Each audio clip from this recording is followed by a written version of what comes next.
నంద్యాలను అభివృద్ధి చేసిన వారికే ఓటు వేస్తామంటున్నారు ఆటోనగర్ కాలనీ వాసులు. నంద్యాల టీడీపీకి చెందిన భూమా బ్రహ్మానందరెడ్డి వైపు ఓటర్లు మొగ్గు చూపుతున్నారని కాలనీ వాసులు చెబుతున్నారు. నంద్యాల అసెంబ్లీ స్థానం నుంచి పోటీ చేస్తున్న భూమా బ్రహ్మానందరెడ్డికి ప్రజల గుండెల్లో నిలిచిపోయారన్నారు. ఇక సుదీర్ఘ పోరాటంలో పేద ప్రజలకు కనీస ఇల్లు కూడు గుడ్డలేని స్థితిలో నంద్యాల ఎమ్మెల్యే బ్రహ్మానందరెడ్డి ఆదుకున్నారని 99 టీవీతో చెప్పారు ఆటోనగర్ కాలనీ వాసులు. ఇక 1000 మందికి ఉచిత ఇళ్ల పట్టాలు పంపిణీ చేసిన ఏకైక వ్యక్తి భూమా బ్రహ్మానందరెడ్డి అని చెప్పుకొచ్చారు.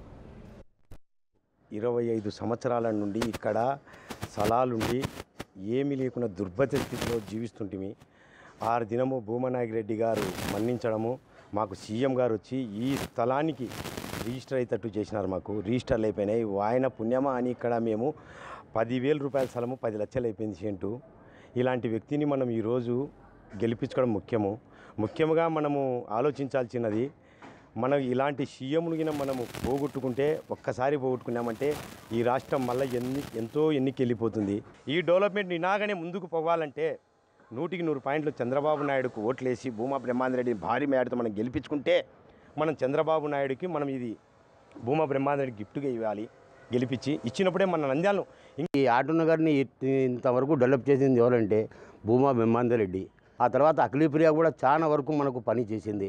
ఆమె కూడా మినిస్టర్ అయిన తర్వాత ఇంత పనులు చేసిందంటే అంత పనులు చేసింది. కానీ ఇప్పుడు ఇక్కడ ఆటోనగర్ సభ్యులంతా కానీ ఇక్కడ మాత్రం బూత్ పెడితే గిన కంప్లీట్ ఓట్లన్నీ ఇక్కడనే కానీ ఉంటే గిన ఇక్కడనే ఏసీ కూడా చూపిస్తాం. కానీ మా నెత్తలతో కూడా వేయమంటే వేస్తాం. అంత పని చేసినాడు. నారా చంద్రబాబు రుణం మేము తీర్చుకోలేము. ఎందుకంటే చనిపోయేంత వరకు కూడా ఎంతమంది ఉన్నామో ఇక్కడ, ఎందుకంటే అంత బాగా చేసినాడు. కానీ నంద్యాల డెవలప్మెంట్ కానీ ఆటోనగర్ డెవలప్మెంట్ కానీ ఏదైనా కానీ పట్టుకుంటే ఆయన చెప్పినంతా సాధించి మాకు బ్రహ్మానందరెడ్డి గారు దత్తతకు తీసుకున్నారు ఆటోనగర్ను.